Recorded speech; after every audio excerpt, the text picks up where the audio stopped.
안녕하세요. 이번에 살펴볼 작품은 장정일 시인의 라디오와 같이 사랑을 끄고 켤 수 있다면 이라는 작품입니다. 이 작품은 살펴보시면 알겠지만 유명한 김춘수 시인의 꽃이라는 시를 패러디한 작품입니다. 그래서 그 부분에 대해서 먼저 살펴보자면요. 패러디라는 게 시에 있어서 패러디라는 게 뭐냐면 어떤 작가의 시 문체나 운율을 모방해서 그것을 풍자적으로 꾸민 작품 또는 그러한 기법을 의미합니다. 어떤 작품에 대해서 비판적인 거리를 가지고 모방하여 새로운 것을 창조해내는 기법입니다.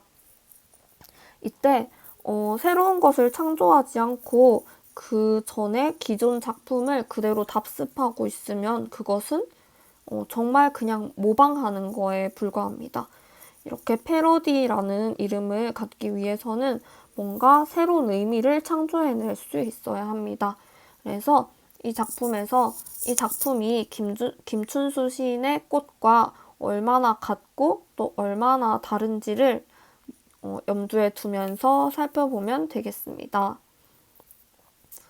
비교를 위해서 옆에 제가 김춘수 시인의 꽃도 함께 이렇게 실어 두었으니까 같이 한번 살펴보겠습니다. 1연부터 살펴보면 내가 단추를 눌러주기 전에는 그는 다만 하나의 라디오에 지나지 않았다. 김춘수 시인의 꽃이라는 시의 첫 번째 연이 내가 그의 이름을 불러주기 전에는 그는 다만 하나의 몸짓이 지나지 않았다 였는데요. 형식상으로 거의 비슷하죠. 이 단추, 라디오 이 정도의 시어를 제외하고는 거의 형식이 비슷합니다. 1연만 그런 게 아니고 나머지 연도 김춘수 시인의 꽃의 운율이라든가 시상 전개 방식 이런 점들이 거의 유사합니다. 이 장정일 시인의 시를 살펴보면 차이점은 내가 단추를 눌러준대요. 단추를 눌러주기 전에는 그는 다만 하나의 라디오에 지나지 않았다. 이 시에서 이제 나라는 화자가 단추를 누르는 행위를 하는데요. 이 단추를 누르기 전에는 다만 라디오에 지나지 않았다라고 하는 걸 보니까 이 라디오라는 것은 좀 부정적인 의미를 지닌 시어겠죠. 의미가 없는 존재라고 할 수 있겠습니다.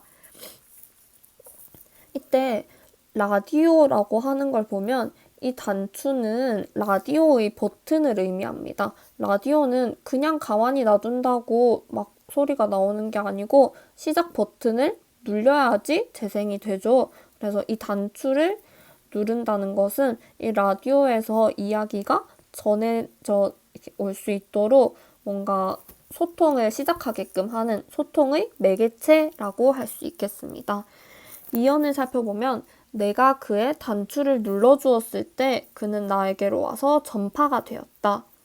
이번에는 이제 화자가 그의 단추를 눌러주었대요. 그 라디오의 단추를 눌러주었더니 나에게로 와서 전파가 되었다고 합니다. 이제 전파가 된다는 거는 이제 라디오에 전기가 통해서 라디오에서 뭔가 이야기가 나온다는 거겠죠. 이 라디오를 매개로 해서 라디오를 만드는 사람과 나가 이렇게 연결되는 것입니다. 그러니까 이제 뭔가 의미가 생겼다는 거겠죠? 나와 그 사이에 의미가 생겼다. 전파라는 것은 이제 의미 있는 존재다. 나와 그를 이어주는 사랑의 감정이다. 라고 이야기할 수 있습니다. 사면을 보면 내가 그의 단추를 눌러준 것처럼 누가 와서 나의 굳어버린 핏줄기와 황량한 가슴 속 버튼을 눌러다오. 그에게로 가서 나도 그의 전파가 되고 싶다. 내가 그의 단추를 눌러준 것처럼 누가 버튼은 단추랑 같은 말이라고 생각하시면 됩니다. 사랑을 위한 소통의 매개체죠. 나의 버튼을 눌러주면 나도 그에게로 가서 전파, 의미 있는 존재가 될 수 있을 것이다. 그런 의미 있는 관계를 맺고 싶다라는 소망을 하고 있습니다. 그런데 여기서 김춘수 시인의 작품과 좀 제일 차이가 많이 나는 부분이 굳어버린 핏줄기와 황량한 가슴속이라고 하고 있죠. 이 버튼이 굳어버린 핏줄기와 황량한 가슴 속에 있대요. 시어를 보면은 뭐 굳어버렸다, 뭐 황량하다 이런 걸 보면 왠지 부정적인 느낌이 들죠. 그 버튼을 누르기 전에 그런 사람의 마음이 되게 고독하고 삭막하다 이런 것을 표현하고 있습니다. 내 마음이 고독하고 삭막한데 이런 내 마음의 버튼을 눌려줘. 나랑 의미 있는 관계를 맺어줘. 이렇게 소망을 하고 있습니다. 근데 여기까지는 이제 꽃이라는 시랑 전달하는 내용이 거의 비슷하죠. 그런데 마지막 연에 가면 반전이 나타납니다. 우리들은 모두 사랑이 되고 싶다. 여기까지도 똑같아요. 꽃에서 그랬던 것처럼 나에서 그로 그리고 우리들로 이제 주체가 확대가 되면서 주체가 이렇게 확대가 되고 있어요. 나에서 그에서 우리로 이렇게 우리들은 모두 사랑이 되고 싶다라고 하는데 그 마지막 두 행이 중요합니다. 사랑이 되고 싶긴 한데 끄고 싶을 때 끄고 켜고 싶을 때 켤 수 있는 라디오가 되고 싶다라고 하고 있어요. 꽃에서는 잊혀지지 않는 하나의 의미 있는 잊혀지지 않는 하나의 눈짓이 되고 싶다고 했어요. 그러니까 영원한 사랑, 영원한 의미 있는 관계를 맺고 싶다. 이런 깊은 관계를 맺고 싶다는 소망을 이야기했는데 이 시에서는 끄고 싶을 때 끄고 켜고 싶을 때 켤 수 있는 좀 내 멋대로 할 수 있고 가볍고 편하게 만날 때 만나고 뭐 싫어지면 금방 헤어질 수 있는 그런 사랑을 하고 싶다고 이야기를 하고 있습니다. 그런 걸 보면 시인이 왜 이 라디오라는 소재를 선택해서 인간의 관계에 대해서 이야기를 했는지 알 수 있겠죠. 라디오처럼 쉽게 껐다가 켤 수 있는 그런 인간관계를 맺고 싶기 때문입니다.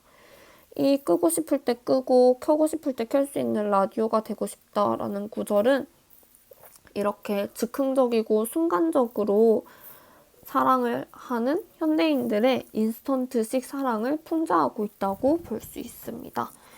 이렇게 반전이 드러난다는 점에서 이 작품은 김춘수의 꽃을 굉장히 창의적으로 다시 새로운 작품으로 만들고 있다는 점에서 되게 훌륭한 패러디시라고 할 수 있겠죠. 두 시의 주제를 비교해보면 김춘수의 꽃은 꽃을 빌어서 진지하고 묵직하게 인간의 존재론적인 의미를 노래한 시였다고 하면요. 장정일 시인의 라디오처럼 사랑을 켜고 라디오와 같이 사랑을 끄고 켤 수 있다면 이라는 시는 이 꽃이라는 김춘수의 시에서 드러나는 형식적인 특성과 사물 사이의 관계성을 새롭게 기발한 착상 그리고 가볍고 감성적인 어투를 통해서 이례적 사랑이라는 현대 도시 산업사회의 한 단면을 예리하게 비판하고 있다라고 할 수 있습니다. 마지막으로 이 시의 특징과 표현을 살펴보면요. 패러디 기법을 사용함으로써 풍자적 성격을 드러내고 있고요. 추상적이고 관념적인 사랑이나 인간관계와 같은 의미를 라디오, 전파 같은 구체적인 사물을 활용해서 드러내고 있습니다. 네, 그럼 여기까지 장정일 시인의 라디오와 같이 사랑을 끄고 켤 수 있다면 함께 읽어보았습니다.